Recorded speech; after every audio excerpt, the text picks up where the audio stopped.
మనం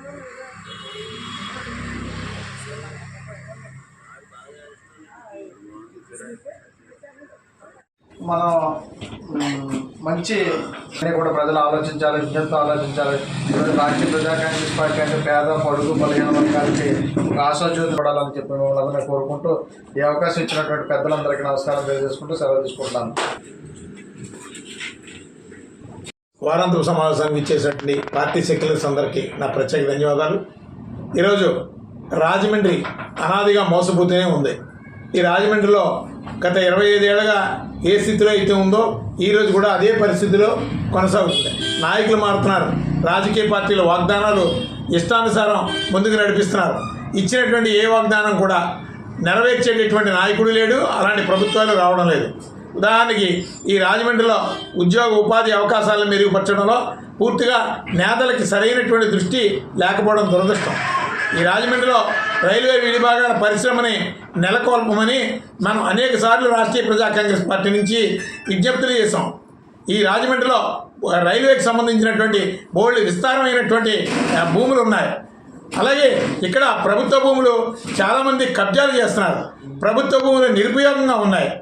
ప్రభుత్వ భూములు కొంతమంది ల్యాండ్ గ్రాబర్స్ ప్రభుత్వ అధికారులు సాక్షిగా దర్జాగా దోచుకుంటున్నారు.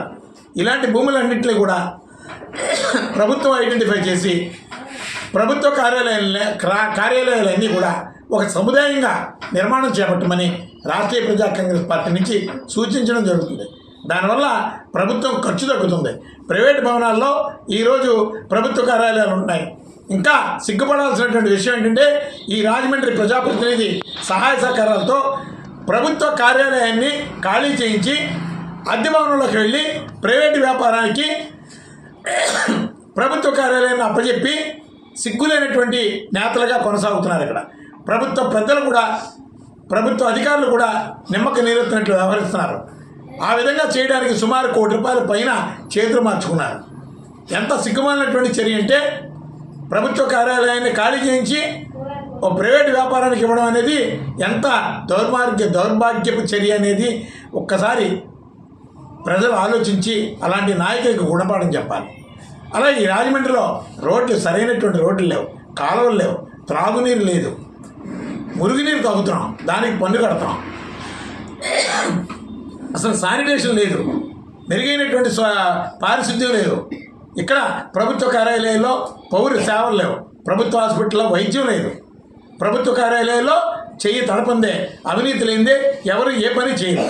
ఏ మొహం పెట్టుకొని ఈరోజు నేను పోటీ చేస్తానని జగన్ పార్టీ నుంచి చంద్రబాబు నాయుడు పార్టీ నుంచి సిగ్గు లేకుండా రాజమండ్రికి మీరు నాయకులను చెప్పుకోవడానికి సిగ్గు లేదా? ఈ రాజమండ్రిలో నిరుద్యోగ యువతకి మీరు ఇచ్చినటువంటి అవకాశం ఏంటి? ఉద్యోగ అవకాశాలు ఏమైనా మెరుగుపరిచారా? వలసలు లేనటువంటి పరిస్థితులను కల్పించారా? 12 ఏళ్ళకి ఒకసారి పుష్కరాలు జరిగితే ఆ పుష్కరాలకు కేటాయించేటటువంటి నిధుల్లో మీరు 80% దోచుకుంటున్నారు. మళ్ళా 12 ఏళ్ళకి ఒక ఫౌంటైన్ లాంటిదో ఏదో ఒక చిన్న అభివృద్ధి చూపిస్తారు. ఆ అభివృద్ధి కూడా పూర్తిగా నిర్వీర్యం, అవినీతితో కూడుకున్నటువంటిది.